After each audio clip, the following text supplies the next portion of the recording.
National crush Rashmika Mandanna గురించి ప్రత్యేక పరిచయం అక్కర్లేదు. కన్నడ ఇండస్ట్రీ నుంచి వచ్చిన ఈ బ్యూటీ అతి తక్కువ కాలంలో స్టార్ హీరోయిన్ గా ఎదిగింది. పాన్ ఇండియా లెవెల్లో స్టార్ హీరోల సరసన ఛాన్సులు దక్కించుకుంటూ మంచి క్రేజ్ తెచ్చుకుంది. ఈ మధ్యనే ఈ బ్యూటీ కాలికి గాయమైంది. జిమ్ లో ఎక్సర్సైజ్ చేస్తుండగా కాలు బెణికింది. గాయం నుంచి కోలుకునేందుకు నెలలు కూడా పట్టొచ్చేమో అని ఆమె తన ఇన్స్టాలో పోస్ట్ చేస్తూ కాలికి కట్టుతో ఉన్న ఫోటోలను షేర్ చేసింది. ఈ క్రమంలో ఈ బ్యూటీకి సంబంధించిన ఓ వీడియో సోషల్ మీడియాలో హల్చల్ చేస్తోంది. రష్మిక మందన్న వీల్ చైర్ లో దర్శనమిచ్చారు. శంషాబాద్ ఎయిర్పోర్ట్ కు చేరుకున్న ఆమె నడవలేని స్థితిలో ఉండడంతో తన సిబ్బంది వీల్ చైర్ లో తీసుకెళ్లారు. ఆ సమయంలో తన ఫేస్ కనిపించకుండా క్యాప్ అండ్ మాస్క్ తో కవర్ చేసుకుంది.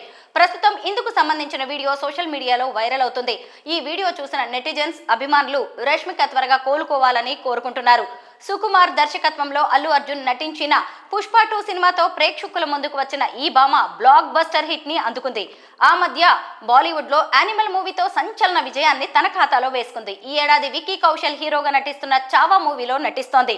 మహారాష్ట్ర యోధుడు ఛత్రపతి శివాజీ జీవిత చరిత్ర ఆధారంగా ఈ సినిమా రాబోతోంది. ఇదే కాకుండా సల్మాన్ ఖాన్ హీరోగా నటిస్తున్న సికిందర్ చిత్రంలో కూడా కీలక పాత్రలో నటిస్తోంది. మరి ఈ విషయంపై మీ అభిప్రాయాలను కామెంట్స్ రూపంలో మాకు తెలియజేయండి.